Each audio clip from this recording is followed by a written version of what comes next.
Samantala, nagbenta naman ng high-power gun arestado sa bypass operation sa Hermosa, Bataan. RH 37, Danny Kumilang. Danny. Kalaboso ang isang lalaki matapos masakot nito sa illegal na pagbebenta ng high-power gun sa Barangay Sacrifice Valley, Hermosa, Bataan. Sa ulat kay Bataan Provincial Director Colonel Parmertria sa Campep si Cirilo Tolentino, lungsod ng Balanga, nakatanggap sila ng umano'y nagaganap na illegal na bentahan ng baril.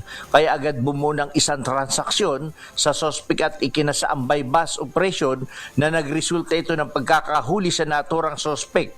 Nakumpiska rito sa nadakip ang isang Thompson submachine gun caliber 45 at isang magazine na may lamang 4 na bala.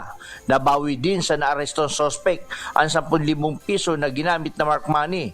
Ang sospek ay nasa kustudiya na ngayon ng Hermosa PNP at sasampan ito ng mga reklamong kriminal kaugnay sa Republic Act 10591 o ang Comprehensive Firearms and Ammunition Regulation Act. Danny Kubilang, RH37, DCRH, una sa Pilipinas, una sa Pilipino.